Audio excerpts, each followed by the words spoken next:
Hi friends, பாப்பா ஒரு ஹிந்தி திரைப்படம் த பக்கிங்ஹாம் மர்டர்ஸ். இந்த படத்தில் வந்து பார்த்திங்கன்னா கரீனா கபூர் முக்கியமான கேரக்டர் நடிச்சிருக்காங்க. மற்றவங்களாம் வந்து துணை நடிகர் தான். ஸோ இந்த படத்தில் வந்து இயக்குனர் பார்த்திங்கன்னா அன்சல் மேத்தா.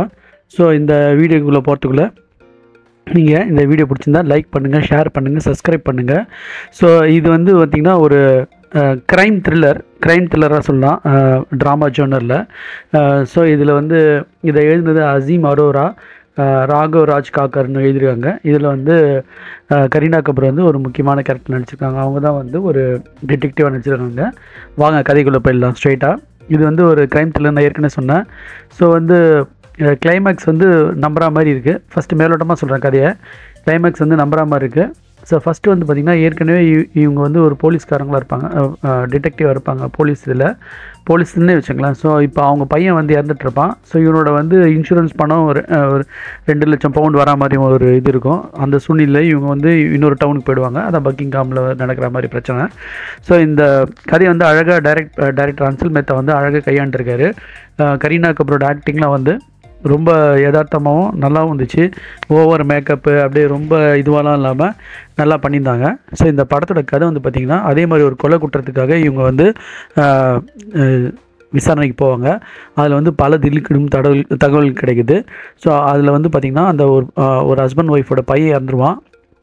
அவன் எப்படி இறந்தான், அவங்க ஃப்ரெண்ட்ஸுக்கு இது சம்மந்தப்பட்டிருக்காங்களான்னு ஆராயும்போது சம்மந்தப்பட்டிருப்பாங்க.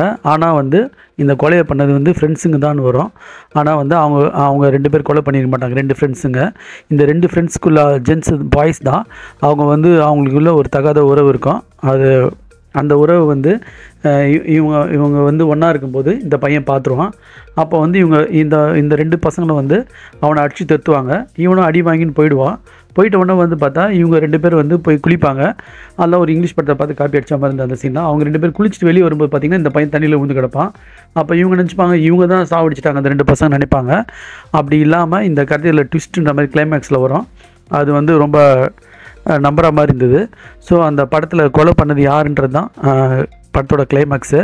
ஸோ இது நம்புற மாதிரி இருந்ததுன்றதோட நம்மளுக்கே வந்து ஆச்சரியமாக இருக்கும், இப்படிலாம் நடக்குதா. ஸோ இப்போ இந்த புலம்பெயர்ந்தவங்கள் வந்து அந்த வெளியூரில் போய் படுற பாடு, ஸோ இவங்க படுற கஷ்டம், அவங்களே வந்து இப்படி இருந்தால் இந்தியன் பீப்புள் இப்படி இருக்கலாமா அப்படின்ற மாதிரி ஒரு கேள்விக்குறியாக இருக்கும். ஸோ இதுக்கெல்லாம் வந்து பார்த்திங்கன்னா தேவையில்லாத ரிலேஷன்ஷிப் தான் அப்படின்ற மாதிரி இந்த படத்தோடு வரும். கடைசியில் படம் முடியும் போது பார்த்திங்கன்னா இந்த ஹீரோயினுக்கு அந்த பெரிய அமௌண்ட்டு வந்து இன்சூரன்ஸ் பணம் வந்து கிடைக்கும். ஆனால் வந்து அதை வந்து கிழிச்சு போட்டு இவன் நிராகரிச்சிருவா. ஆனால் அந்த பணத்துக்காக தான் அந்த பையனை கொலையே பண்ணியிருப்பாங்க. இப்போ அந்த விசாரணைக்கு போன கொலை வந்து அந்த பையனை கொலை பண்ணதே அந்த இன்சூரன்ஸ் பண்ணுறதுக்காக தான் இருக்கும். ஸோ ஆப்போசிட்டாக இந்த ஹீரோயின் வந்து அதை வந்து கிழிச்சு போட்டுருவா. அதுதான் இந்த படத்தோட ஹைலைட்டு. ஸோ நீங்கள் பார்க்குறவங்க, இந்த க்ரைம் த்ரில்லர் பார்க்குறவங்க பார்த்து என்ஜாய் பண்ணுங்கள். Thanks friends.